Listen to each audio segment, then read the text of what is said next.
Good morning, dear students. How are you all? I hope you all are good, safe, and healthy at home. So, dear student, I'm Munish Yadav, PGT Economics from Suraj School, Bhiwadi. Again here with a new chapter, chapter 12, forms of market. So, dear student, in this chapter we will study about the types of markets. So, let's proceed for the topic. Yes, here are the chapter name and learning objectives of the chapter. Chapter forms of market, chapter number 12, concept of market.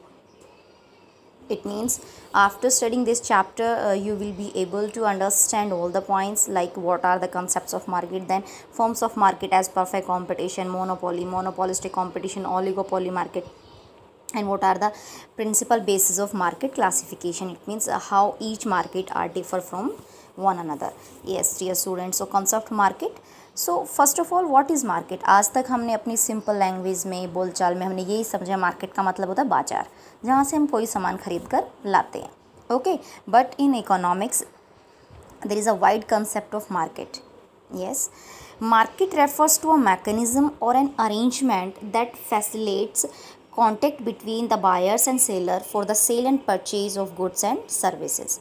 okay, it does not involve any shopping complex, any particular market. मतलब किसी भी form से कोई भी arrangement जिससे buyer और seller एक दूसरे के कांटेक्ट में आ रहे हैं, वो ऑनलाइन भी हो सकता है, ऑफलाइन भी हो सकता है. Okay, goods and seller sell कर रहा है, बायर परचेज कर रहा है, सो दोनों के बीच में जो भी कांटेक्ट जिस भी तरीके से अरेंज हो रहा है that is market. Clear. Okay, face to face contact is not compulsory. किसी शॉपिंग कॉम्प्लेक्स को या किसी पर्टिकुलर मार्केट को हम सिर्फ मार्केट के फॉर्म में नहीं ले सकते. फॉर्म्स ऑफ मार्केट में एंटायर सिस्टम, एंटायर मैकेनिज्म आता है जो कि बायर और सेलर के बीच में क्रिएट होता है, एक कॉन्टैक्ट को क्रिएट करता है. Okay, so next now our next topic is forms of market. So dear student, normally there are the 4 types of market we will study in this chapter. So first is perfect competition, very important and very easy.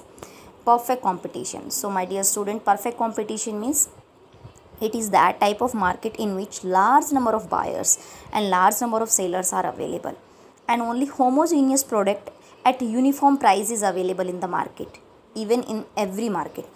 Clear. It means खरीदने वाले भी बहुत सारे हैं, बेचने वाले भी बहुत सारे हैं और एक ही जैसा प्रोडक्ट है, size, shape, colour, everything is same और सेम प्राइस पर अवेलेबल है एवरी मार्केट में. चाहे वो भिवाड़ी हो, चाहे वो गुड़गांव हो, अलवर हो, जयपुर हो, दिल्ली हो, किसी भी मार्केट में वो प्रोडक्ट है, but it is available at uniform means एक ही प्राइस पर अवेलेबल है. So this kind of market is known as perfect competition. Yes, perfect competitive market. Yes, perfect competition is a form of market where there is a large number of buyers and seller of the commodity.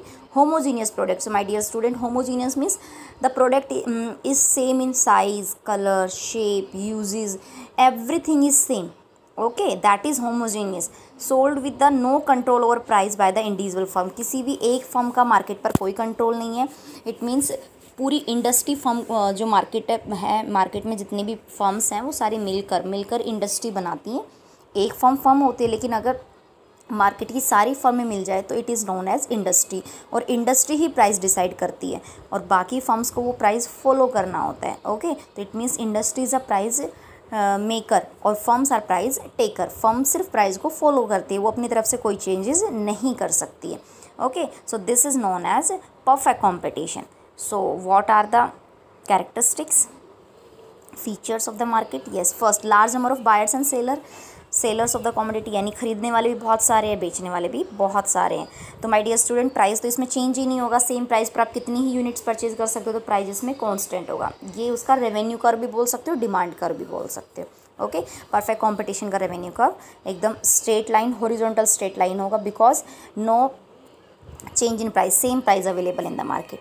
First is large number of buyers and sellers. Second, homogeneous product. As I told you, the product is same in every aspect, size, shape, color, everything is same. okay, it means homogeneous product is available in the market. next, perfect knowledge. एक ही product है, same price पर available है. It means every buyer is aware about the price and product, सब उसके बारे में aware है, तो परफेक्ट नॉलेज भी है. Freedom of entry and exit, it means it is that market in which any new firm can enter easily, कोई भी नई फर्म ईजिली आ सकती है, any firm can leave the market, कोई भी फर्म जो है वो मार्केट छोड़कर जा सकती है, इंडस्ट्री छोड़कर जा सकती है। तो फ्रीडम है बिल्कुल एंट्री और एग्जिट पर, that's why only normal profits are occur in the market, इसी वजह से हमेशा नॉर्मल प्रॉफिट ही इस इंडस्ट्री में रहते हैं। यस बेटा, next is independent decision making, it means every firm is independent to decide the level of output and quantity, कितना अमाउंट में उन्हें आउटपुट करना है वो सब डिसाइड करने के लिए फ्री हैं। परफेक्ट मोबिलिटी, इट मीन्स जो फैक्टर्स ऑफ प्रोडक्शन है, लैंड, लेबर, कैपिटल, वो भी बिल्कुल फ्री हैं, दे कैन मूव अकॉर्डिंगली, जहाँ उन्हें अच्छी सैलरी मिल रही है, अच्छा वेजेस मिल रहा है, वो वहाँ काम कर सकते हैं। No extra transportation cost, very important point, no extra transportation cost means कि when the product is available near by your market, near by your house, near by your home, so why you will go far to buy it. अगर वो product आपके घर के बाहर वाली market में shop पर मिल रहा है तो हम उसे खरीदने के लिए दूसरी जगह क्यों जाएंगे।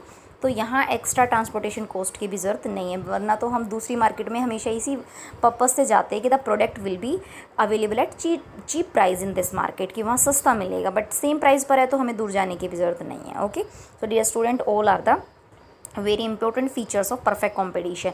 एंड 3 विचुअल कंक्लूजन हमने क्या समझा यहाँ पर।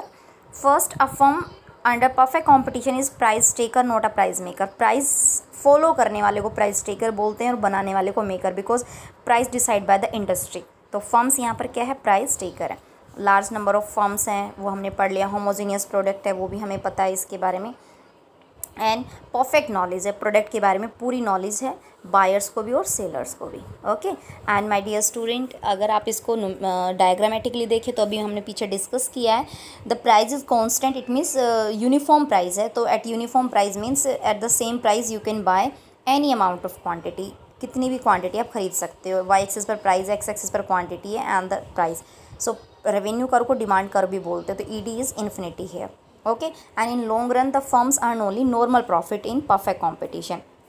इसका रीज़न ये है कि when there is a abnormal profit, अगर बहुत ज़्यादा प्रॉफिट है तो many new firms enter in the market, बहुत सारी नई फर्म्स आ जाएंगी और जो प्रॉफिट है वो जो प्राइस है कम हो जाएगा, प्राइस कम होती रेवेन्यू कम होगा और प्रॉफिट नॉर्मल में कन्वर्ट हो जाएगा। और समटाइम्स सपोज लॉसेज हैं, तो लॉसेज के केस में क्या होगा, जो ओल्ड फर्म्स है they will exit from the market, वो मार्केट से चली जाएंगी, उनके जाने से सप्लाई कम होते ही प्राइस इंक्रीज़ होंगे, प्राइस इंक्रीज़ होते ही जो लॉसेज हैं वो प्रॉफिट में कन्वर्ट हो जाएंगे। ओके, इसका एक प्रोसेस है। तो लॉन्ग रन में ओनली नॉर्मल प्रॉफिट ही परफेक्ट कॉम्पिटिशन में होता है, ये उसका रेवेन्यू कर्व है।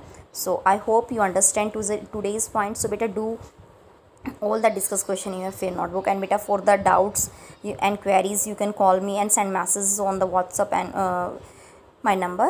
Okay, so be regular with your study. God bless you.